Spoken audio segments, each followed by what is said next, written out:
dos casos corroboram. E naqueles casos que aparentemente não corroboram, é até pela nossa inabilidade. Mas isso não vai resolver. Se você conseguisse provar por A mais B que Deus existe, ainda existiriam pessoas que não creriam. A questão não é raciocínio, a questão é uma questão espiritual. Certo? É uma questão espiritual.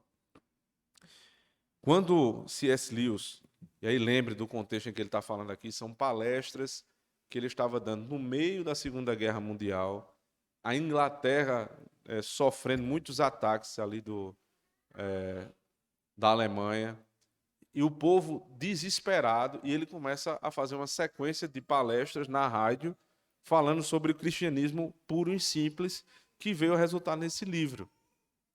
E ele está animando o povo de Deus, porque os ataques eram muito grandes, ali já existia aquela ideia de evolução, o cientificismo tinha entrado já no meio da igreja, os liberais estavam tomando conta da igreja, e Lewis estava ali tentando segurar a pressão que existia dentro da igreja para que o povo não se desesperasse.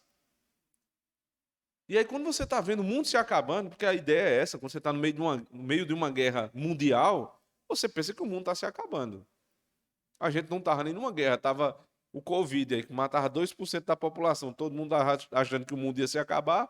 Você imagina uma guerra que morreram milhões e milhões de pessoas só na Europa, você via seus parentes morrendo tudo de uma vez só, a juventude toda indo embora, você diz, vai acabar tudo. Qual a esperança que a gente tem? A esperança dos homens era a ciência. A ciência estava derrotando o homem, porque por conta da ciência as armas se tornaram mais letais e matavam os homens. Então, perdeu a esperança. O que é que ia trazer de volta a esperança para o povo? Então, ele começa a mostrar a autoridade da palavra. Ele diz assim, observe. Eu mesmo não consigo entender porque esses elementos deveriam nos conduzir a um novo tipo de vida. Ele está fazendo a conexão da autoridade da palavra com a mudança de vida. Mas até aí, se ninguém tivesse me esclarecido, eu nunca teria visto nenhuma relação entre um prazer físico particular e o nascimento de um novo ser humano neste mundo. Foi por conta de um prazer particular, de um casal que deu origem a uma vida nova. Há uma relação entre essas duas coisas. Temos de tomar a realidade como ela se apresenta a nós e não tagarelar sobre como ela deveria ser ou esperávamos que fosse. Meu filho, a realidade ela é um dado. Ela foi entregue a você. Você não tem como brigar com a realidade. Quem mais se dá mal nesse mundo é quem tenta brigar com sua própria realidade. E fica pensando, se eu tivesse nascido rico, se eu tivesse nascido na família tal, se isso e se aquilo. Não adianta. A sua realidade é essa. O emprego que você tem hoje é esse, ou o seu desemprego é esse. A família que Deus lhe deu foi essa. O irmão que Deus lhe deu foi esse. A esposa é essa. O esposo é esse aí. É isso aí, meu amigo. Contente-se. Contente-se e aproveite. Não tem outro. Não tem outra. É isso aí, acabou. Isso é se submeter à autoridade de Deus, irmãos, na providência. O contrário é começar a insuflar no nosso meio um sentimento de revolucionário. Nós vamos agora mudar a nossa situação do dia para a noite. Quem tenta mudar a situação do dia para a noite, geralmente entra num caminho de morte. Todas as revoluções foram assim. Foram um banho de sangue. E não confunda reforma protestante como revolução protestante, como é a pecha que os católicos romanos querem colocar sobre nós. Não houve revolução, houve uma reforma na igreja, que é algo muito distinto. Os reformadores, eles não queriam uma nova igreja, eles queriam o retorno da verdadeira igreja. Isso não pode ser confundido com revolução. Isso é reforma. Ele continua, mas embora eu não entenda por que as coisas são assim, posso dizer porque creio que sejam. Já expliquei porque tenho de crer que Jesus foi e é Deus, e parece tão claro quanto qualquer outro fato histórico que a nova vida tenha sido comunicada da maneira como ele ensinou aos seus discípulos. Em outras palavras, creio nisso com base em sua autoridade. Aí veja só o recado. Não tenha medo da palavra autoridade. Não tenha medo. Autoridade vem de autor. Então, quando você diz assim, Cristo é Deus, aí alguém diz assim, como é que você pode afirmar isso? Aí você diz, porque a palavra de Deus diz. Com que autoridade esse livro pode dizer isso? Aí você diz, porque é a palavra de Deus. Mas eu não creio. Aí você diz, problema seu. Pronto. Acabou. É assim. Não tenha medo de dizer com autoridade o que é verdade. O problema que a igreja tem lidado hoje é com uma vontade, um desejo de parecer legal, de ser bem recebido por todo mundo. Isso não funciona. Isso não funciona. Em todas as épocas que a igreja se levantou para dizer as coisas como são, sempre alguém foi contraditório.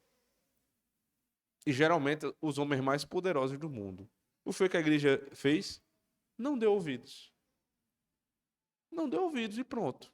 A gente segue em frente. É como você dar ouvido à picuinha quando estão falando mal de você. É perda de tempo, meu filho.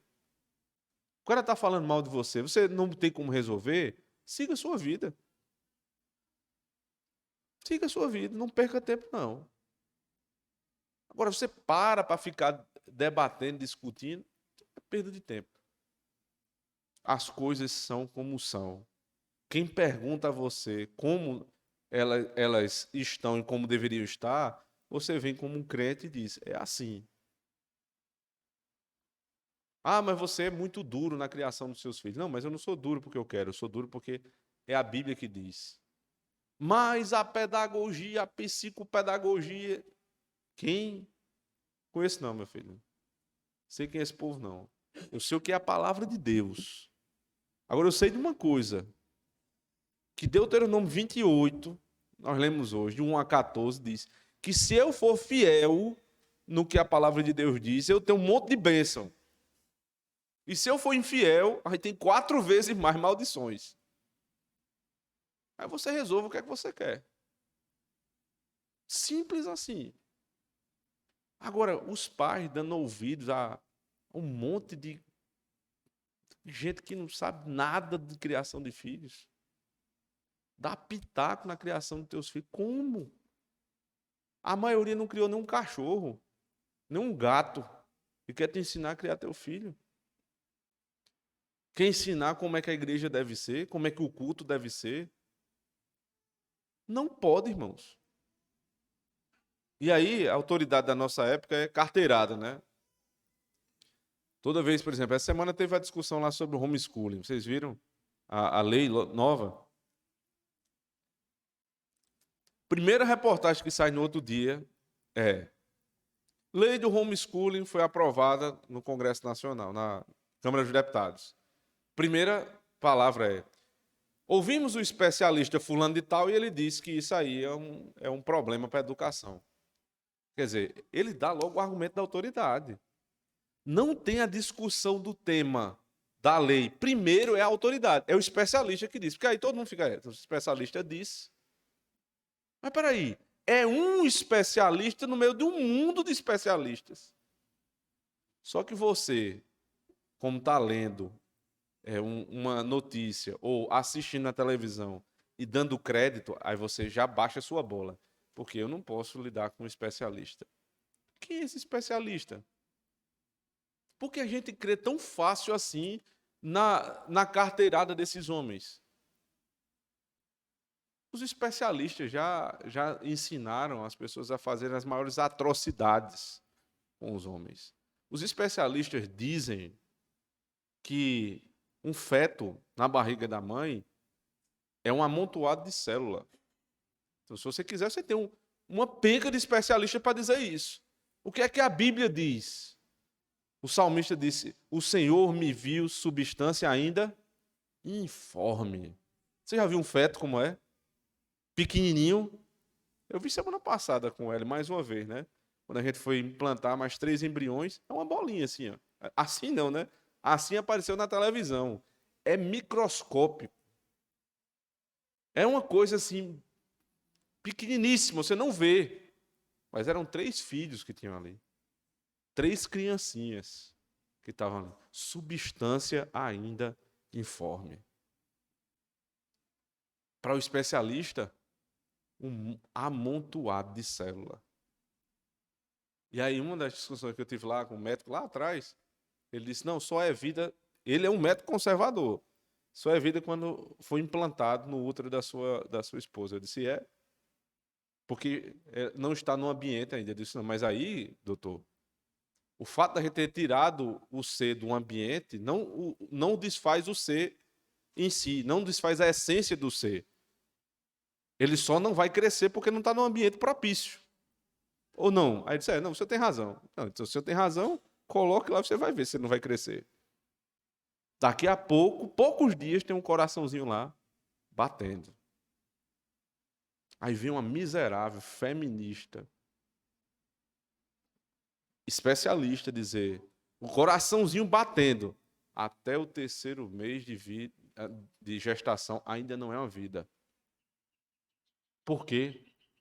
Elas dizem: porque não tem consciência. Então a vida está na consciência. E quando nasce, por exemplo, um caso que eu estava estudando na semana, anencéfalo. Aí tem eu vi essa semana uma entrevista com uma mãe que ela naquela eu não sei exatamente qual é a ultrassom, mas tem uma ultrassom que vai saber o desenvolvimento se fechou realmente o crânio da criança. Você lembra ela qual é? Morfológica, exato. Essa ultrassom, quando ela foi perceber, não tinha fechado o crânio da bebezinha e, consequentemente, o cérebro não tinha como se desenvolver. Na mesma hora, a médica que estava fazendo a ultrassom disse: olha, não se preocupe, o que tem dentro de você não é nada, desse jeito. Não é compatível com a vida. Não é Isso que tem dentro de você não é compatível com a vida. Nem consciência não tem. Você vai tirar, ela não vai sofrer nada. Aí ela começou a perguntar: mas doutora, se eu deixar, eu vou sofrer? Ela: não, não tem problema nenhum. Não é nada, não tem nada dentro de você. É nada com nada. Aí ela saiu dali arrasada, chorando. Ela é romana, foi buscar o padre. O padre, quando ela contou a história, o padre disse: ah, então Deus lhe deu um anjinho? Que bênção, Deus lhe deu um anjinho. Você vai cuidar do seu anjinho, não é? Aí ela disse: ali eu acabei. Eu estava entre a palavra de um especialista e a palavra de alguém que estava dizendo: Deus te deu um anjinho. Aí ela disse: eu vou seguir em frente. Chamou o esposo disse: vamos seguir em frente. E a médica: não adianta, porque se nascer já vai nascer morto. Não tem problema. Ela foi para mais 2 médicos, todos disseram que o prognóstico é muito ruim. A criança nasceu e ela tem 3 anos de vida. Aí ela disse: dá vontade de voltar lá na médica e dizer: como é que alguém que tem 3 anos de vida é incompatível com a vida? Como? Não sejamos tolos, irmãos. Não se submeta à carteirada. Autoridade por autoridade, você tem uma maior que a da palavra de Deus. Nesses últimos 2 anos, se a gente fosse ouvir toda a carteirada que deram para a gente tinha morrido era de fome. Eles tinham acabado com a nossa saúde mental. Estão brincando? Vocês estão vendo a quantidade de suicídio que está tendo aí? Quantidade de suicídio, e olha que muitos são abafados. Isso vem de onde? Perturbaram a vida do povo. Acabaram com a saúde mental. As pessoas viviam, iam e vinham, viam seus pais, seus parentes. Acabaram com, de uma hora para outra, tiraram tudo. De onde é que eles escutavam uma palavra de esperança? Da igreja. O cara não tem mais igreja. Acabou tudo.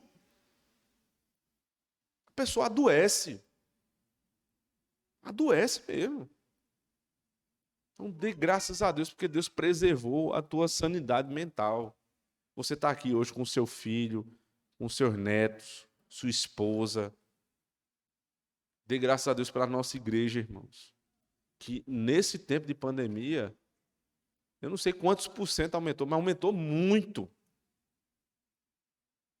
Na nossa congregação em João Pessoa, nós assumimos um prédio que fechou, era uma igreja batista e fechou por conta da pandemia. E nós chegamos lá com 50 pessoas. Hoje, o pastor Broto acabou de dizer, semana passada, tem 110 pessoas igual aqui. Na pandemia. Vai escutar especialista para você ver? Deus lhe deu uma cabecinha para pensar. Para pensar. A autoridade da sua casa, meu filho, é você, homem. É você. Você escuta o especialista fulano, você contrapõe com o ciclano. E você, à luz do discernimento bíblico, é você que toma a decisão na sua casa. Não é ninguém, nem o pastor. Quer que eu repita? Nem o pastor da igreja toma decisão por você. É você. Jurisdição da casa é do homem e ponto final. O que é que os pastores fazem? Aconselham, instruem, repetem, novamente vão lá, ameaçam com a disciplina se for necessário. Mas quem vai tomar a decisão é você. Sabe por quê? Porque quem vai sofrer as consequências é a sua casa. E o responsável pela sua casa não sou eu. É você. É você. Pois não, Ian?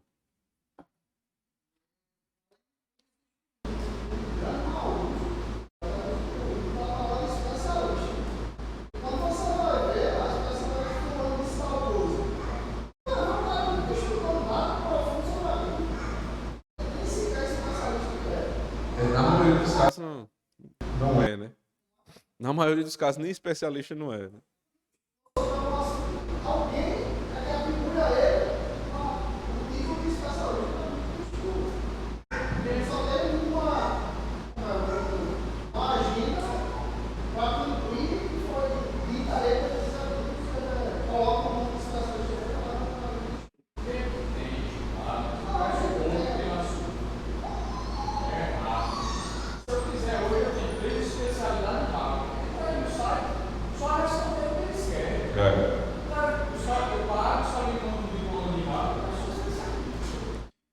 Quantos já foram demitidos, né? Com esses diplomas feitos lá. O cara faz um curso à distância de 3 meses.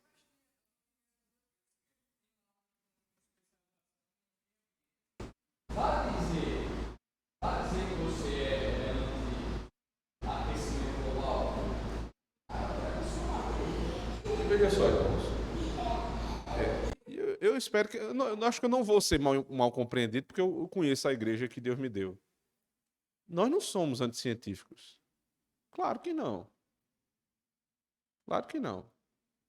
Na maioria dos casos, esse pessoal que fala que é cientista não sabe nem o que está falando. O que nós não somos é besta. Não seja besta. Você quer que eu fale mais claro? Não seja besta. Não seja feito de besta. Por ninguém. Nem por doutor, nem por especialista, nem por nada. Nem por nada. Você não tem direito de ser feito de besta por ninguém. É você que toma a sua decisão. E você tem autoridade para isso. Agora, a autoridade que procede da palavra de Deus. Em segundo lugar, como é que Deus, o que foi que Deus deixou para que nós pudéssemos alimentar essa firmeza tão grande, essa fortaleza da alma. Como é que Deus nos deu isso? Ele diz assim, na página 100. Não se trata apenas da difusão de uma ideia, trata-se de algo mais parecido com a evolução, um fato biológico ou suprabiológico. Não vale a pena tentar ser mais espiritual do que Deus, pois ele nunca pretendeu que o ser humano fosse uma criatura puramente espiritual. Por isso ele usa coisas materiais como pão e vinho para incutir nova vida em nós. Podemos até achar que isso é muito rudimentar e pouco espiritual, mas Deus não acha. Ele inventou o ato de comer, ele gosta da matéria. Foi ele mesmo quem a inventou. O que você fez aqui agora há pouco, comendo um pedaço de pão com uma tacinha desse tamanho de vinho, pode servir de ridicularização. Se chega alguém aqui de fora que não crê no Evangelho. Eu já vi muitas vezes aqui, eu tenho uma visão privilegiada, né? Eu vejo todo mundo. Vejo quem dorme, quem acorda, quem puxa o lençol, vejo tudo. E vejo o riso de canto de boca de visitante. Ah, como dá raiva. Você está pregando uma coisa aqui e o cara faz aquele risinho de canto de boca, como quem diz assim, ignorante. Olha o tamanho da ignorância e os outros bestas tudo acreditando nele. Um filho do diabo desse. Um filho do diabo que sai de casa para dar risinho de canto de boca na casa de Deus. O que é que esse sujeito merece? Me diga aí. Desprezo, meu amigo. É só desprezo. A gente prega para um miserável desse e ele está dando risinho de canto de boca. Então siga na sua condenação. A gente se sente. Aí o cara vem tirar onda com a mesa do Senhor, a gente fica constrangido. Não, peraí, deixa eu lhe explicar. Deixa eu explicar nada. Não quer aprender, problema seu. Vá para o inferno com seu risinho de canto de boca. Você vai dar risada lá na frente do capeta, seu miserável. É isso que dá vontade de dizer, irmãos. É isso que dá vontade de dizer. Deus usa elementos materiais. Veja como Deus é maravilhoso. Eu me lembro que eu li um texto, A Ceia do Senhor. Esse livro foi editado pelo Cleary, ou ainda na época, editores puritanos, Jeremiah Burroughs, John Payne. A gente escutou as palestras dele lá no simpósio. John Payne. Pois ele fala com a maestria da ceia do Senhor, dizendo assim, por que Deus usou elementos materiais? Ele diz, porque durante a pregação, só um sentido é estimulado. Ou no máximo dois. Audição e visão, porque o pastor gesticula, mas é mais audição. E Deus não te fez só com visão e audição. Ele te fez com outros sentidos. Aí ele usa a matéria, pão e vinho, para estimular todos os sentidos. Aí você cheira o pão, sente o cheiro do vinho. Você toca, você come, sente o paladar.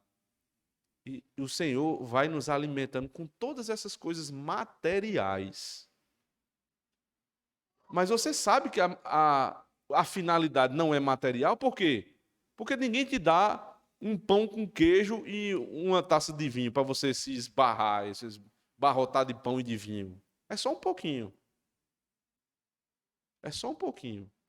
Porque apesar de ser um elemento material, não tem fins materiais. Não tem fins temporais. A finalidade é eterna.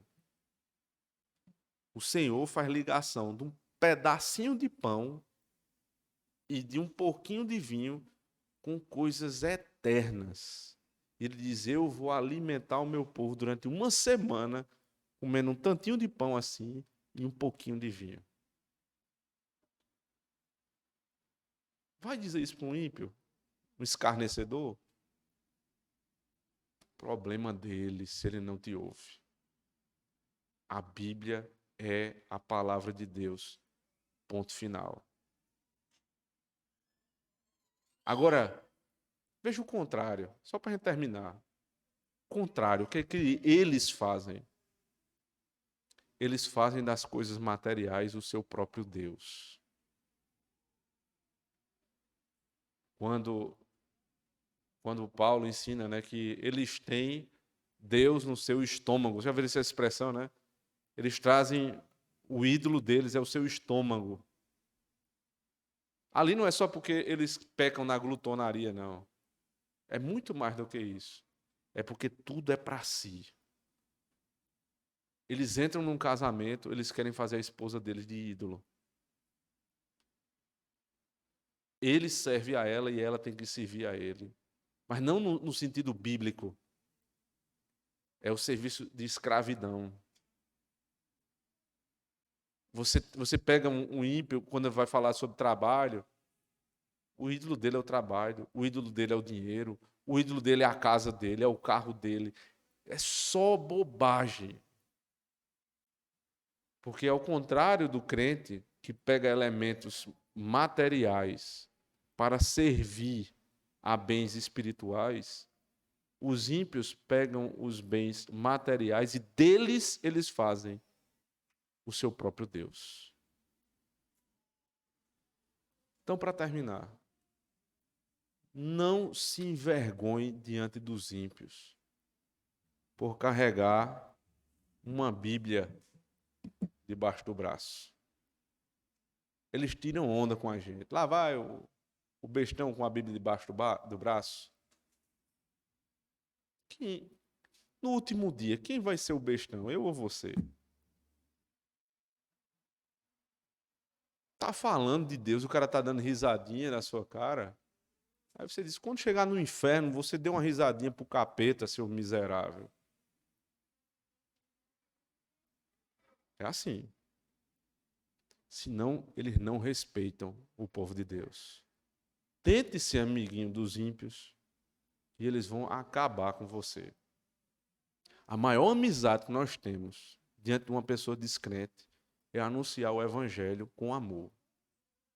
Mas tem que ter respeito. Tem que ter respeito. Porque nós falamos com a autoridade de Cristo. Vocês se lembram da expressão que Cristo dizia? Batam os pés, limpe a poeira. Lembram disso? Aquilo ali é desprezo. Aquilo ali foi o Senhor que ensinou. Se vocês entrarem numa cidade e não derem ouvidos a vocês, batam até a poeira de lá. Sabe o que é? Não tragam para Israel nem a poeira desse povo. Quanto mais trazê-los como amigos. A nossa relação com os ímpios é assim. A gente oferece o evangelho. Quer? Não quer? Existem aqueles que não querem e são respeitosos. A gente respeita o direito dele ir para o inferno. Não é isso que nós queremos. Mas se ele quer, problema dele. Agora, se desrespeitar, não fique calado. A autoridade que a palavra de Deus lhe deu é para abençoar e para amaldiçoar também. Para que eles aprendam a respeitar o povo de Deus. E a gente pare de ser colocado sempre como uma ovelhinha esperando ser abatido. Isso aí foi Cristo que fez. A figura de ovelha serve também para a igreja diante dos pastores, mas diante do povo, do mundo, de jeito nenhum. De jeito nenhum. Nosso interesse, irmãos, é que os homens se salvem. Mas o nosso interesse maior é em preservar a glória de Deus.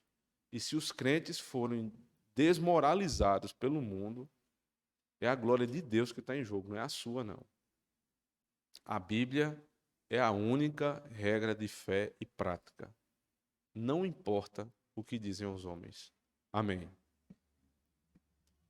Alguém quer comentar algo? Caio.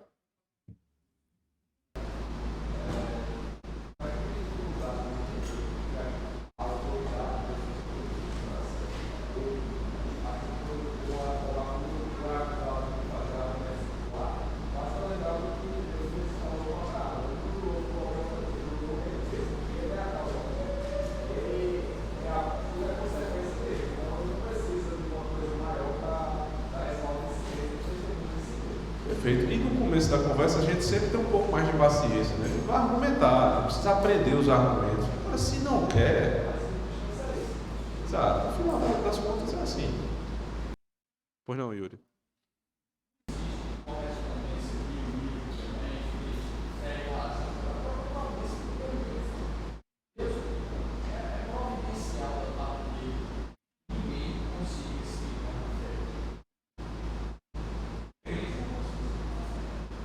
Algumas coisas da fé podem ser explicadas, né? Mas não é por meio do entendimento necessariamente que você crê, né? Veja, se a fé fosse uma coisa etérea, não precisava evangelismo. Porque evangelismo é uma estruturação de uma tese racional. Até aí, a racionalidade. Agora, na hora de crer ou não crer, o elemento é fé. O elemento é puramente fé. Já a origem da causadora do evangelismo é inexplicável, que é Deus. A existência de Deus, como é que você explica? Como é que você prova a existência de Deus? Precisa ser provado. Ou crê ou não crê. Ele jura por si mesmo e acabou. Mais alguém? Alguém já passou por situação semelhante, assim, de ser ridicularizado? Muito provavelmente, né? Vamos orar? Eu vou pedir a nosso irmão Ian que ore agradecendo a Deus.